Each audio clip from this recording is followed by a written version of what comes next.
Welcome to Suman TV. Health is wealth అంటారు, కానీ మనం ఆ పదాన్ని మర్చిపోయాము.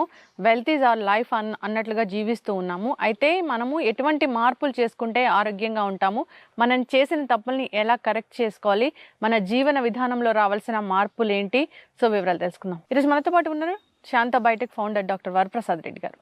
సార్ నమస్తే అండి. నమస్కారం. ఇప్పుడు జనరేషన్ కానీ ఇప్పుడు ఎవరైనా చూస్తే వాళ్ళ వయసుకు తగ్గట్టు వాళ్ళు బాగోట్లేదు. అనారోగ్య సమస్యలు వెంటాడుతూనే ఉన్నాయి, అనారోగ్య సమస్యలతోనే జీవిస్తూనే ఉన్నారు. సో ఎవరి వయసుకు తగ్గట్టు వాళ్ళు బాగుండాలి అంటే ఏం చేయాలి, అసలు ఏం మర్చిపోవడం వల్ల ఇలాంటి సమస్యలు వస్తున్నాయంటారు? సమతుల్యం కోల్పోవడం వల్ల ఈ రకమైన సమస్యలు వస్తాయి. భగవంతుడు ఆయన సృష్టిలో ఒక క్రమం పెట్టారు. ఈ శరీరంలో అనేక ఎముకలు, రక్తమాంసాలు, ధాతువులు ఉన్నాయి. అవన్నీ ఒక స్థితిలో ఉంటే మనం బాగుంటామని ఆయన డిజైన్ చేశారు. మరి ఇవన్నీ సమతుల్యంలో ఉండడానికి ఆయన ఏర్పాటు చేశారే కానీ అది ఉంచుకునే బాధ్యత మన మీద పెట్టారు. మన మీద పెట్టినప్పుడు మనం ఒక మనిషి జీవనానికి, మనిషి కానీ ప్రాణి ఎవరైనా, ఆహారం, విహారం, ఆచారం, ఇవన్నీ కొన్ని సత్కర్మలు ఉన్నాయి. తప్పనిసరిగా ఆహారం తీసుకోవాలి. ఆహారం సమతుల్యమైన ఆహారంగా ఉండాలి. సరైన సమయానికి తీసుకోవాలి, తగిన మోతాదులో తీసుకోవాలి. విహారం అంటే మన జీవన విధానం. ఉదయం నిద్రలేయాలి, సూర్యోదయం కన్నా ముందే లేయాలి. ఎందుకు అంటే దానికి సైంటిఫిక్ రీజన్ ఉంది. సూర్యోదయానికి ముందు మన వాళ్ళు ఏంటంటే సూర్యుడు లేవకముందే లేచి సూర్యుడు దండం పెట్టుకొని ఎందుకు చెప్పారంటే, సూర్యుడు దండం పెట్టమని కాదు అక్కడ ఉద్దేశం. సూర్యుడు దండం పెట్టుకోవాలి, ప్రిపేర్డ్గా ఉండు, శుద్ధంగా ఉండు అని, అంటే అప్పటికే స్నానం చేసి ఉండు అని, అంటే అల్లిగా లేవని చెప్పడం కదా పరోక్షంగా. ఆ విహారంలో సమతుల్యత లేకపోతే ఉదయం నిద్రలేకపోవడం, ఉదయాన్నే దంతధావనం చేసుకోకపోవడం, మనకు విసర్జన క్రియ కార్యక్రమాలు లేకుండా ఉండడం. కొంతమంది 2 రోజులకు ఒకసారి 3 రోజులకు ఒకసారి విసర్జన కార్యక్రమం. కొంతమంది కాఫీ కూడా ఏం తోముకోకుండా తాగేస్తారు, బెడ్ కాఫీ అని పేరు పెట్టి. అంటే పాటించాల్సినటువంటి జీవన విధానంలో కనీస ధర్మాలు శుచిగా ఉండడం, ఉదయాన్నే ప్రాతఃపూర్వకంగా నిద్రలేయడం, స్నానం కావడం, వీలైతే మనసును ప్రశాంతంగా పెట్టుకోవడం, ధ్యానం చేసుకోవడం. పూజ చేయక్కర్లే, ధ్యానం చేసుకో. ధ్యానం అంటే పూజ కాదు. పూజకి ధ్యానానికి సటిల్ డిఫరెన్స్ ఉంది. పూజ ఒక విద్యార్థి, వాడు విద్య కోసం అడుగుతాడు, అడగడం అర్థే కదా. ధనార్థో వ్యాపారస్తుడు నా డబ్బు కావాలని అడుగుతాడు. ఇంకో కోరిక, ఒక యువకుడు నా త్వరగా పెళ్లి కావాలనుకుంటాడు.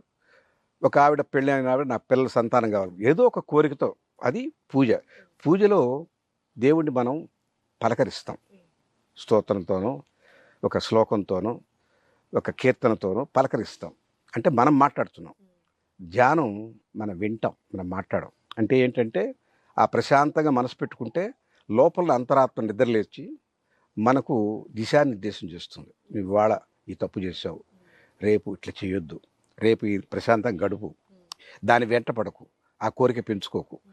ఆ కోరిక పెంచుకునే కొద్ది తీరకపోతే నీకు బాధ వస్తూ ఉంటుంది.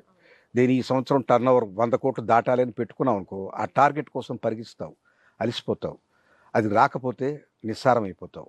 ఇవన్నీ కూడా లేకుండా ఉండడానికి ధ్యానంలో ఒక రకమైనటువంటి ఆల్ఫా వేవ్స్, బీటా వేవ్స్ సైంటిఫిక్గా చెప్తారు కదా, అవి సంపూర్ణంగా సమతుల్యంగా ఉండేట్టుగా చేసుకోవడమే ధ్యానం.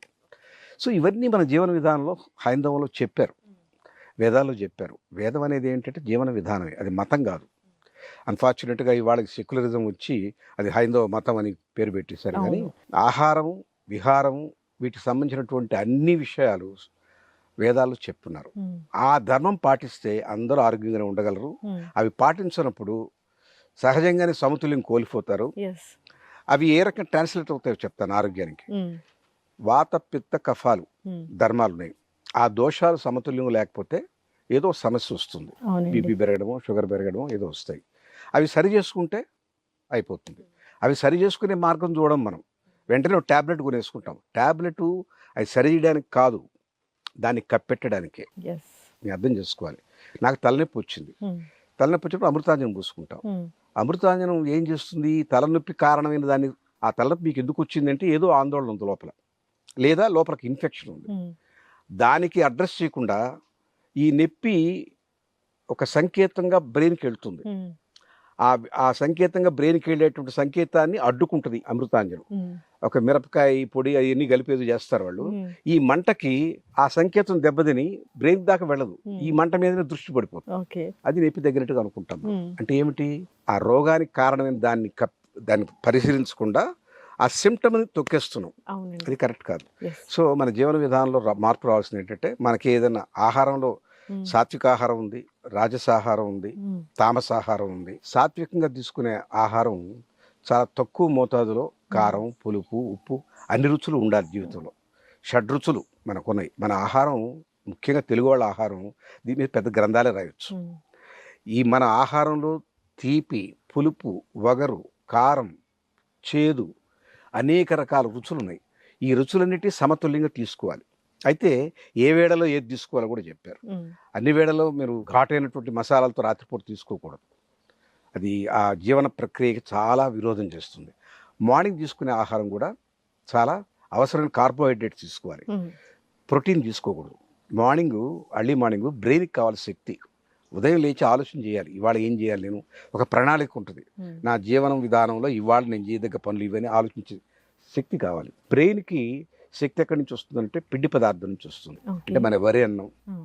బ్రెడ్ అవన్నీ బ్రెయిన్కి ఇస్తాయి. Mm. మీరు ఉదయాన్నే నేను మాంసం తినేస్తాను, చికెన్ తినేస్తాను, ఫిష్ తినేస్తాను, ఫిష్ ఆయిల్ తాగేస్తాను, Mm. ఎగ్ తినేస్తానంటే అదంతా ప్రోటీన్. Mm. ప్రోటీను మన దేహంలో ఉన్నటువంటి అనేక భాగాలకు అవసరం, Yes. అన్ని భాగాలకు అవసరం. Mm. మజిల్ పెరగడానికి, లివర్ బాగా ఫంక్షన్ చేయడానికి, Mm.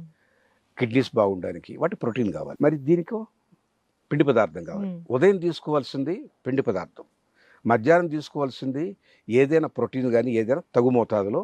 దానికి మసాలాలు ఉన్న తప్పులేదు. మన మంచి మసాలాలు ఉన్నాయి మనకు. Mm. ధనియాలు, మిరియాలు, అల్లం, శొంఠి, పసుపు, జీలకర్ర ఇలాంటివన్నీ ఎందుకంటే జీవ ప్రక్రియకి అరిగించే గుణం ఉన్నటువంటి ఆ దానికి దోహదపడతాయి. Yes. మధ్యాహ్నం మనం హెవీగా భోజనం చేస్తాం. Mm. ఆ భోజనం అరగాలంటే ఈ మసాలా దినుసులు కావాలి. Mm. రాత్రిపూట చాలా తక్కువగా తీసుకోవాలి ఆహారం.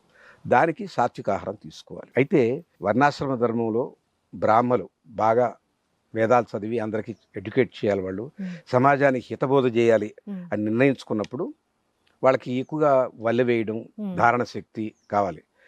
బ్రెయిన్ చాలా ఎక్కువ పనిచేయాలి వాళ్ళకి. అందుకని వాళ్ళు నెయ్యి బ్రెయిన్ చాలా అవసరం. ఆహారం కూడా పిండి పదార్థం ఎక్కువ తినాలి. అన్నం కూడా ఎక్కువ తింటారు. వాయనాలు లాగించారు బ్రాహ్మలు అంటారే, అదేంటంటే వాళ్ళకి అవసరం. Mm. వాళ్ళంత ధారణ శక్తి ఉండాలంటే బ్రెయిన్కి చాలా పటుత్వం ఉండాలి. అందువల్ల నెయ్యి ఎక్కువ వాడాలి. వాళ్ళకి బ్రాహ్మలకి ధారణ శక్తి పెరుగుతుంది. క్షత్రియులు ఉన్నారు ఇప్పుడంటే, ఇవాళ ఇంకో దేశం మీద యుద్ధానికి వెళ్ళక్కర్లేదు. Mm. కానీ పోనీ అధికారులు అనుకుందాం, ఇంకోరు అనుకుందాం, Mm. కాయ కష్టం చేసేవాడు అనుకుందాం, రైతు అనుకుందాం, అతనికి జవసత్వాలు ఉండాలి. Mm. ఎండలో నిలబడి పనిచేస్తాడు. అతను ఆ శ్రమకు తగ్గ ఆహారంకి Mm. ఎక్కువసేపు శరీరంలో ఆహారం నిల్వ ఉండడానికి ప్రోటీన్ ఉన్నటువంటి మాంసాహారాలు అవి తీసుకుంటారు. Oh. వర్ణాశ్రమ ధర్మంలో క్షత్రియులు తీసుకోవచ్చు, Okay. తీసుకోమనే చెప్పారు. యజ్ఞయాగాదులు చేసినప్పుడు వాళ్ళు బలి పశువులు ఇచ్చి దాన్నే తినేవాళ్ళు. బ్రాహ్మణులు కేవలం సాత్విక ఆహారం తీసుకొని బ్రెయిన్ పెంచుకోమని చెప్పారు. Mm. అందువల్ల ఎవరి ఆశ్రమ ధర్మానికి తగ్గట్టుగా వాళ్ళకన్నీ ఏర్పాటు చేశారు. Mm. అవి వాళ్ళు ఎవరు పాటించట్లేదు. అవునండి. ఎంతసేపటికి అసలు వంటింట్లో పిల్లి లేయటం లేదు. Mm. పక్కన్నటువంటి చట్నీస్కి వెళ్ళిపోదామా, లేకపోతే పక్కన్నటువంటి ఇంకేదో ఫాస్ట్ ఫుడ్కి వెళ్ళి జంక్ ఫుడ్ తినేద్దాం అనుకుంటారు. జంక్ ఫుడ్ వల్ల తామసాహారం అది. Mm. అంటే జంక్ ఫుడ్ తామసాహారం దేని చెప్తారో చూస్తాను. ఫ్రిడ్జ్లో పెట్టిన వస్తువులు, Mm. నిల్వ ఉంచినవి, కలర్స్ వేసినవి, ఇవి కాక అన్నిటికన్నా ముఖ్యంగా ఏ రకమైనటువంటి మసాలాలు లేకుండా బ్లాండ్గా చేసినటువంటి Mm. వాటిలో నిల్వ పదార్థాలు పెడతారు. 10 కాలాల పాటు ఉండాలని. ఐస్ క్రీమ్ చేస్తారు. ఐస్ క్రీమ్ కనీసం 2 నెలలు 1 నెల పెట్టుకోవాలంటే Mm. వాళ్ళు దాంట్లో అడిటివ్స్ వేస్తారు Yes. దాని లైఫ్ పెంచడానికి. అవన్నీ కెమికల్స్, Mm. అవన్నీ జీర్ణ ప్రక్రియకి మంచిది కాదు. అవి బాగా మన శరీరానికి కోల్దొస్తాయి. Mm. ఇటాట తామసాహారం అది. తామసాహారం వదిలేయాలి, Mm. సాత్విక ఆహారం మీద ఆధారపడాలి. Mm. అవసరమైన అవసరం తప్పనిసరైనప్పుడు Mm. గుడ్డో, పాలో, పెరుగో, చీజో అట్టటి తీసుకొని ప్రోటీన్ తీసుకోవాలి. Mm. అంతేగాని అన్ని వేళలా మనం అన్ని తినేయచ్చు అనుకుంటే కరెక్ట్ కాదు. విహారం, సరైన సమయానికి నిద్రపోవాలి. Mm. రాత్రి 12 గంటల దాకా 1 గంట దాకా చాట్స్ చూసుకొని, వాట్సాప్ చూసుకొని, సినిమాలు చూసి, ఆ తర్వాత 1:30 2 గంటలకు పడుకొని ఉదయం 7 గంటలకు 8 గంటలకు నిద్ర లేయడం అనేది కరెక్ట్ కాదు. మన శరీరంలో ఒక ధర్మం, బయో క్లాక్ పెట్టారు. లివర్ అనేది అన్ని అవయవాలు రెస్ట్ తీసుకున్నాక అది తన పని ప్రారంభిస్తుంది. Okay. శరీరంలో ఉన్నటువంటి అనేక టాక్సిన్స్ని పక్కకు నెట్టేయడం, శరీరానికి అవసరమైనటువంటి షుగర్స్ని రిలీజ్ చేయడం, దాని పని మనం పడుకున్నాకనే. Mm. మనం మేలుకొని మిగతా అవయవాలు పని చేస్తున్నప్పుడు అది పనిచేయదు, Okay. కాచుకొని ఉంటుంది. Mm. మీరు కానివ్వండి, మీ పనులంతా అయిన తర్వాత నేను చేస్తానంటుంది. మీరు రాత్రి 1 గంట దాకా మీరు ఏదో చదువుతున్నాయో చేస్తుంటే Mm. అది కాచుకొని ఉంటుంది, దాని పని అది చేయలేదు. దాని పని అది చేయలేకపోతే ఈ శరీరానికి కావాల్సినటువంటి ధాతువులు రావు. Mm.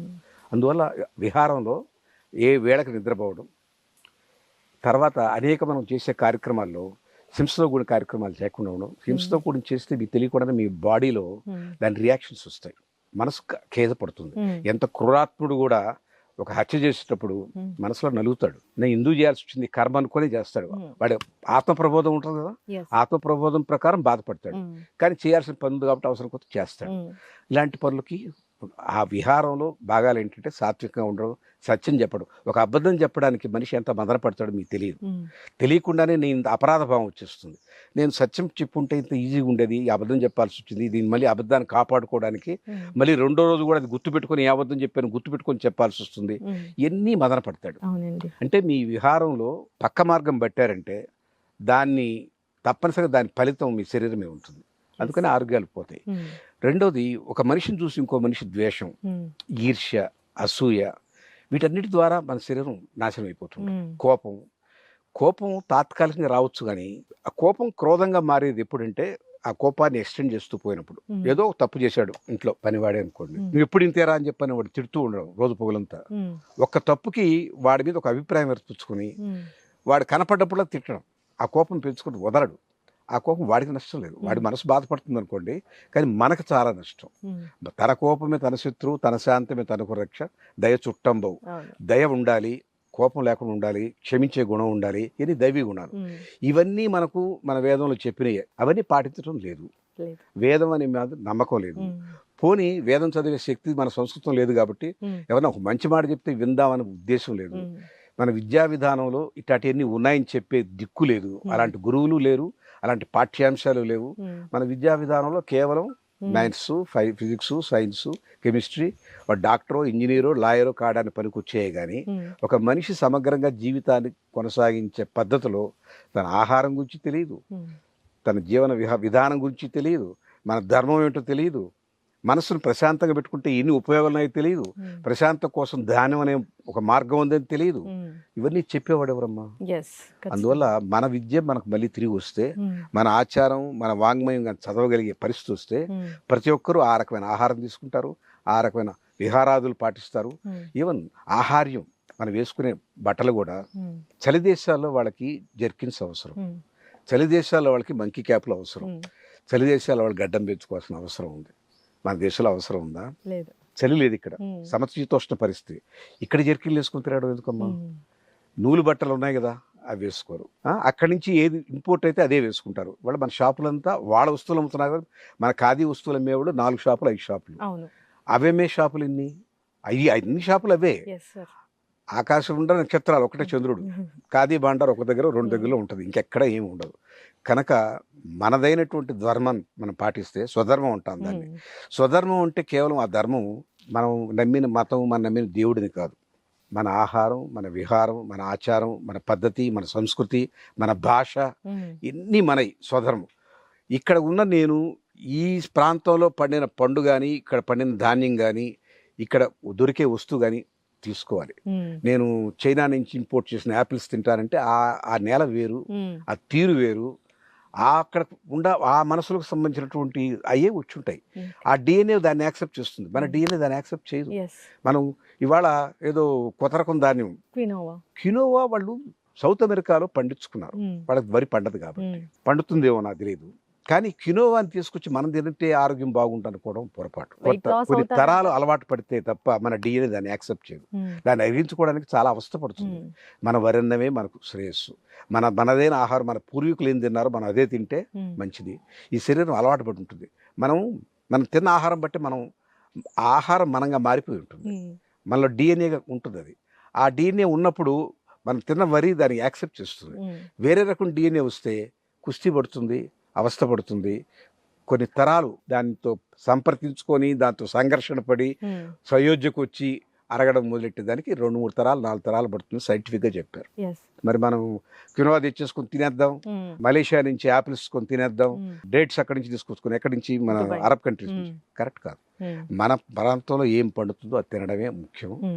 మనదైనటువంటి ఆహారం, విహారం ఉంటే ఆరోగ్యాలు అందరి బాగుంటాయి. ఈర్ష్యాద్వేషాలు మంచిగా మన పురాణంలో చెప్పారు, సుమశతంలో చెప్పారు, వేమశతంలో చెప్పారు. ఇవన్నీ పాటిస్తే అందరూ వాళ్ళ వయసు తగ్గట్టుగా ఆరోగ్యంగా ఆనందంగా ఉంటారు. ఈర్ష్యా ద్వేషాలు లేని వాళ్ళు ఎవరున్నారు ఈ రోజుల్లో మీరు అన్నట్లు? ఉండాలి, ఉండమని చెప్పారు. అది ఉండేదానికి వీలుగా మనకి కథలు, పురాణ కథలు వచ్చినాయి, కావ్యాలు వచ్చినాయి. ఎంత వాంగ్మయం ఉందమ్మా. ఆ వాంగ్మయం చదివితే తప్పనిసరిగా మార్పు వస్తుంది. You are what you eat, you are what you read. ఈ రెండు మనం మర్చిపోతే మనం తినే ఆహారం సరిలేదు, మనం చదివే పుస్తకాలు మంచివి కావు. అలాంటప్పుడు మనదైన ధర్మం మనకు తెలియదు. అవి కానీ ఉంటే ప్రతి ఒక్కరు హాయిగా ఉంటారు. చూడండి, పిల్లలు ఏ రకమైన ఈర్ష్యా ద్వేషం లేకుండా ఉంటారు, చాలా ముద్దుగా ఉంటారు, మొహంలో కాంతి ఉంటుంది.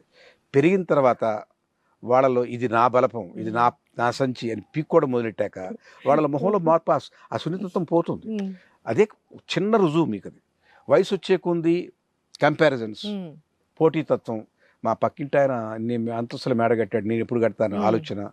వాడికన్నా నా టర్నోవర్ ఎక్కువ ఉండాలి కోరిక, వాడికున్న కారు కన్నా నా దగ్గర పెద్ద కారు ఉండాలి తపన. ఇవన్నీ మనిషిని దిగజారుస్తూ పోతాయి. సార్ మీరు అన్నట్లుగా పక్కన వాళ్ళకి ఏముందో వాళ్ళకన్నా ఎక్కువ ఉండాలని ఈ ధ్యాసలో పడి కనీసం మన ఆరోగ్యం ఏమవుతుంది, మన హెల్త్ ఏమవుతుంది, ఎప్పుడు మనం డాక్టర్ దగ్గరికి వెళ్ళాలి, ఇలాంటివి మర్చిపోయి ఎప్పుడు అంతా సంపాదించుకున్న తర్వాత అప్పుడు ఆరోగ్యం గురించి ఆలోచించుకుంటే భోజనం చేయడానికి కూడా వీళ్ళని పరిస్థితి ఉంటుంది.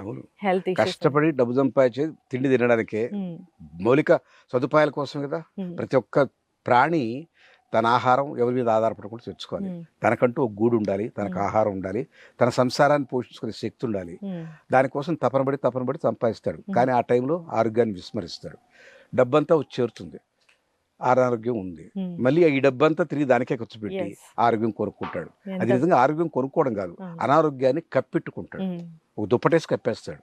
నిజానికి అనారోగ్యం అట్లే ఉంటుంది. పెద్ద పెద్ద బిజినెస్ మ్యాగ్నెట్స్ కూడా ఈ మధ్య కాలంలో చూసాం, నా లైఫ్ లో నా గురించి ఆలోచించుకుంది ఏనాడు లేదని స్టేట్మెంట్స్ కూడా ఇవ్వడం కూడా జరిగింది. జాబ్స్ ఇచ్చాడు కదా, కరెక్ట్.